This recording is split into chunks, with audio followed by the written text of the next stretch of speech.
ሰላም ጤና ይስጥልን የተወደዳችሁና የተከበራችሁ የጎ ቴሌቪዥን አድማጭ ተመልካቾቻችን እንደምቆያችሁን የዕለተ ቅዳሜ ሚያዝያ 17 2018 ዓ.ም ሰበር መረጃዎችን ይዘንላችሁ ቀርበናል። መረጃዎቻችን ቶሎ እንደርሷችሁ ዩቲዩብ ቻናላችንን ሰብስክራይብ፣ ላይክ፣ ሼር በማድረግ አብራችሁን ቆዩ።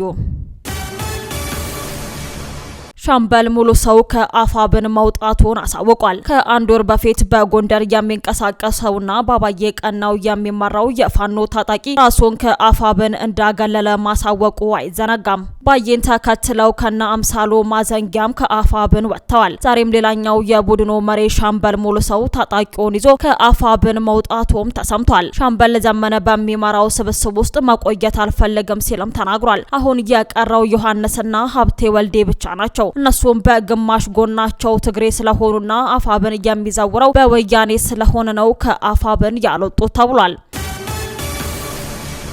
ከህወሓት አፈትልከው የሚወጡ መረጃዎች እንደሚያሳዩት ከሆነ ቡድኑ የሚፈጽማቸውን ዘግናኝ ተግባራትን ከጊዜ ወደ ጊዜ ለዓለም እያጋለጠ ይገኛል። ይህም ከሻቢያ ጋር በመመሳጠር የሚፈጸም የወርቅ ዝርፊያ፣ የተፈናቃዮችን እህል መስረቅና አንዋጋም የሚሉ ወጣቶችን በጅምላ መረሸን የመሳሰሉ የወንጀል ተግባራት በስፋት መውጣታቸው የቡድኑን የሞራል ዝቅጠትን ያሳያል። እነዚህ መረጃዎች መውጣታቸው እነ ደብረጽዮን በደህንነት መዋቅሩ ላይ ያላቸውን እምነት እንዲያጡና በሹማምንቶቻቸው ላይ ወቀሳና ዛቻ እንዲያወርዱ ምክንያት ሆኗል።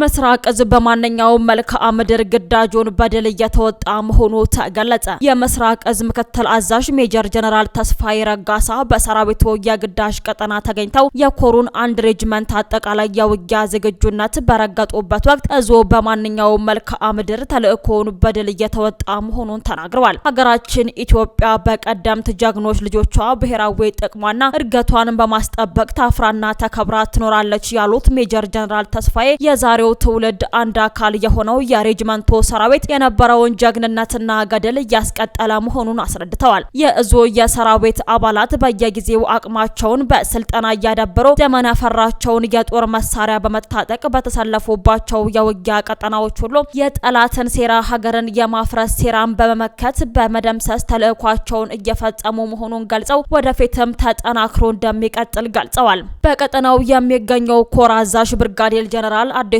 መሐመድ በበኩላቸው ሰራዊቱ በብሔር ብሔረሰቦች የተገነባ የሀገር መልክ ያለው ተቋሙ የሚሰጠውን ማንኛውንም ግዳጅ በጀግንነት እየተወጣ የመጣና ለቀጣይም የሚሰጠውን ማንኛውንም ተልዕኮ በብቃት መወጣት የሚያስችል ቁመና ላይ እንዳለም ተናግረዋል። የብልጽግና ፓርቲ የፓርላማ እጩ የነበሩት የአዲስ አበባ ዩኒቨርሲቲ ፕሬዝዳንት በዲያቆን ዳንኤል ክብረት መተካታቸው ተሰምቷል። በሰባተኛው ጠቅላላ ምርጫ ላይ ብልጽግና ፓርቲን በመወከል በአዲስ አበባ ከተማ ለፓርላማ አባልነት እጩ ሆነው ቀርበው የነበሩት የአዲስ አበባ ዩኒቨርሲቲው ፕሬዝዳንት ዶክተር ሳሙኤል ክፍሌ በጠቅላይ ሚኒስትሩ የማህበራዊ ጉዳዮች አማካሪ ዲያቆን ዳንኤል ክብረት ተተክተዋል። ዶክተር ሳሙኤል ከምርጫው ራሳቸውን ያገለሉት በግል ምክንያት እንደሆነም ለምርጫው 2018 ኢትዮጵያ ኢንሳይደር ተናግረዋል። ዶክተር ሳሙኤል ገዢው ፓርቲ በአዲስ አበባ ከተማ ለፓርላማ እንዲወዳደሩ ካቀረባቸው 20 እጩዎች መካከልም አንዱ ነበሩ። እጩ በስድስተኛው ዙር ጠቅላላ ምርጫ ብልጽግና ፓርቲን በመወከል ለአዲስ አበባ ከተማ ምክር ቤት ተመርጠው እንደነበረም ይታወሳል። ብልጽግና ፓርቲ ባለፈው መጋቢት ወር መጀመሪያ ላይ ይፋ ባደረገው የእጩዎች ዝርዝር ዶክተር ሳሙኤል ፓርቲውን በመወከል በአራዳ ክፍለ ከተማ በሚገኘው ምርጫ ክልል 2ና 14 ለፓርላማ እንደሚወዳደሩ ማሳወቆ ነበር። ዶክተር ሳሙኤል ገዢው ፓርቲ ባዘጋጀው የእጩዎች ማስታወቂያ ይፋዊ መድረኮች ላይ በመገኘት ተወዳዳሪነታቸውን አረጋግጠዋል። ሆኖም የራሳቸውን እጩነት ከአዲስ አበባ ዩኒቨርሲቲ ኃላፊነታቸው ጋር የሚቃረን መሆኑን በሕግ በማስደገፍ የገለጹት ወገኖች ተወዳዳሪነታቸውን ጥያቄ ውስጥ ከተውታል። እነዚህ ወገኖች የሚጠቅሱት ድንጋጌ የራስን ገዝ ዩኒቨርሲቲዎችን ለመደንገግ በ2016 ዓ.ም በወጣው አዋጅ ላይ የተካተተ ነው ተብሏል። ከምክክር ውጪ ሌላ አማራጭ የለንም፣ ሌላ ሀገር ያላችሁም ሲሉ ኮሚሽነር መላኩ ወልደ ማርያም ተናገሩ።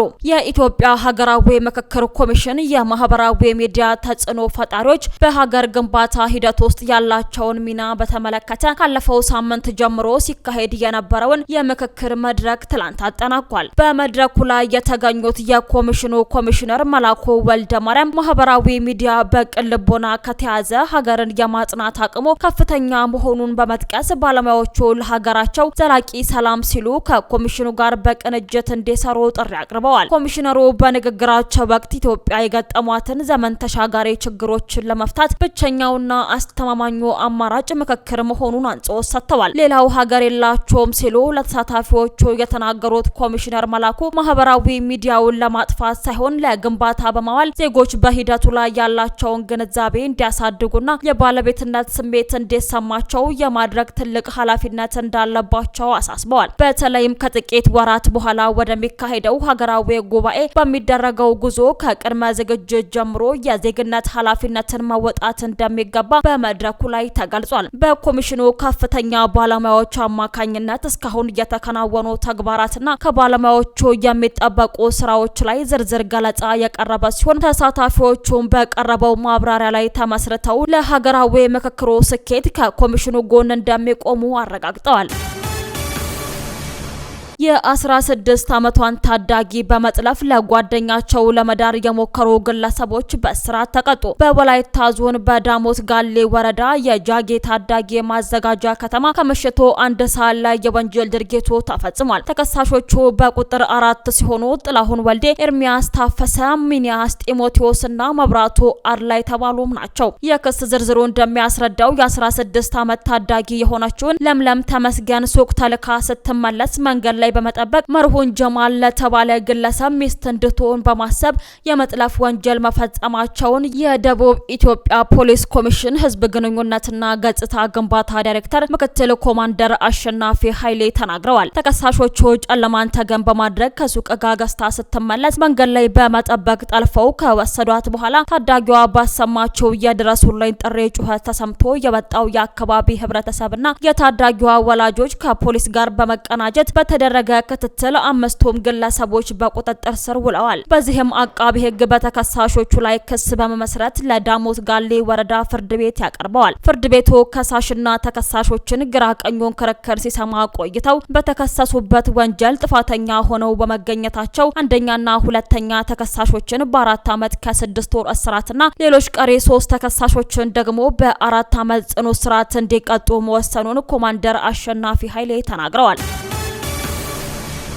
የ12ኛ ክፍል ፈተና የሚሰጥበት ቀን ይፋ መሆኑ ተገለጸ። የሁለተኛ ደረጃ ትምህርት ማጠናቀቂያ ሰርተፊኬት የ12ኛ ክፍል ፈተና ከሰኔ 24 እስከ ሐምሌ 17 2018 ዓ.ም ድረስ እንደሚሰጥ የትምህርት ምዘናና ፈተናዎች አገልግሎት አሳውቋል። በሌላ በኩል የሪሚዲያል ፕሮግራም ሀገር አቀፍ ፈተና ከግንቦት 17 እስከ ግንቦት 20 ቀን 2018 ዓ.ም እንደሚሰጥ ተገለጸ። የቅድመ ምረቃ ትምህርት መውጫ ፈተና ከሰኔ 2 እስከ ሰኔ 12 2018 የሚሰጥ ሲሆን የድህረ ምረቃ ትምህርት መግቢያ ፈተና ከሐምሌ 29 እስከ ሐምሌ 30 2018 ዓ.ም የሚሰጥ ሲሆን የመሰረታዊ የንባብና የስሌት ክህሎት ምዘና ጥናትና ምርምር መረጃን መሰብሰብ ከሚያዝያ 26 እስከ ግንቦት 7 2018 ዓ.ም ይሰጣል ተብሏል። ሙሐመድ ባጋር ጋሊፋፍ ከኃላፊነታቸው መልቀቃቸው ተሰምቷል። በኢራንና አሜሪካ መካከል የሚደረገውን ድርድር በሊቀመንበርነት ሲመሩ የነበሩት ሙሐመድ ባጋር ጋሊባፍ በውስጥ አለመግባባት ከስልጣን መልቀቃቸውን ኢራን ኢንተርናሽናል ዘግቧል። በድርድር ውስጥ የኒኩሌር ጉዳይን ለማካተት በመሞከራቸው ተግሳጽ እንደደረሰባቸውና በግፊት እንዲለቁ መደረጉም ተመላክቷል። ሰዓሊ ጃሊሊ ወይም የውጭ ጉዳይ ሚኒስትሩ አባስ አራግቺ ቦታውን ሊረከቡ እንደሚችሉም ይጠበቃል። ለውጡ በሁለቱ ሀገራት ዲፕሎማሲያዊ ግንኙነት ላይ አዲስ አቅጣጫ ሊፈጥር እንደሚችልም ተገምቷል። ውድ አድማጭ ተመልካቾቻችን ለሰዓቱ ያዘጋጀንላችሁ ሰበርና ወቅታዊ መረጃዎቻችን እነዚህን ይመስሉ ነበር። አብራችሁን ስለነበራችሁ ከልብ እናመሰግናለን። በያላችሁበት ሰላም ቆዩን።